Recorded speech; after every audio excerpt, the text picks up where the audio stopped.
السلام علیکم ورحمۃ اللہ وبرکاتہ۔ معزز سامعین کرام، میں مفتی احسان آج پھر آپ حضرات کی خدمت میں حاضر ہوں۔ تو دوستو، آج میں آپ حضرات کو ایک وظیفہ بتا دوں گا ان حضرات کے لیے جو مرگی کا مریض ہو۔ تو دوستو، مرگی کے مریض کا آپ کیسے علاج کریں؟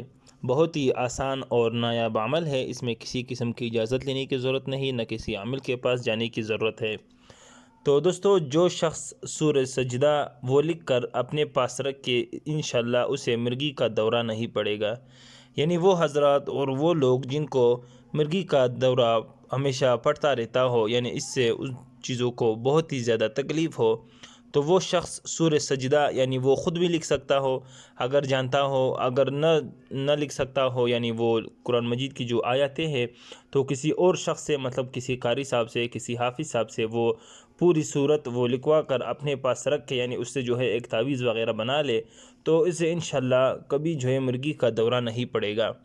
اسی طرح دوستو، مریض کے کان میں یہ حروف مقطعات ہے جو قرآن مجید کے سورتوں کے شروع میں ہوتے ہیں، جن کے بہت ہی زیادہ خواص ہے، اور عربی میں ان کا معنی آتے ہیں کہ اللہ اعلم بمرادہ، یعنی ان کا معنی اللہ اور اللہ کے رسول ہی جانتے ہیں۔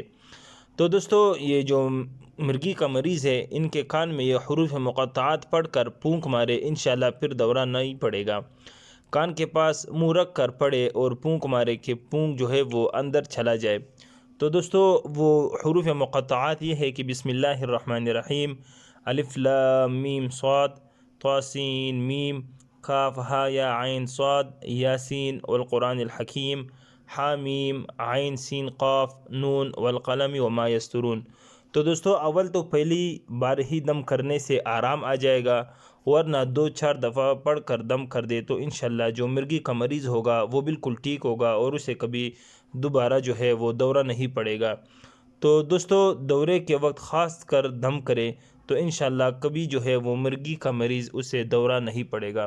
تو دوستو، یہ بہت ہی آسان اور مختصر علاج ہے قرآن کریم کی آیتوں سے، اور ایک جو میں نے آپ کو صورت بتا دی کہ سورہ سجدہ لکھ کر اپنے پاس رکھے تو انشاءاللہ مرگی کا دورہ نہیں پڑے گا۔ اور اس کے علاوہ جو دوسرا علاج ہے وہ یہ کہ حروف مقطعات جو ہے وہ پڑھ کر ان کے کان میں جو ہے وہ پھونک مار دے تو انشاءاللہ مرگی کا مریض بھی ٹھیک ہوگا، اور اسے کبھی دوبارہ جو ہے وہ دورہ نہیں پڑے گا۔ تو دوستو، یہ تھا ایک مختصراً وظیفہ۔ مزید اسلامی ویڈیو کے لیے آپ حضرات ہمارے ساتھ رہیے۔ آپ حضرات ہمیں ضرور اپنی قیمتی رائے سے آگاہ کیجیے گا۔ جزاک اللہ۔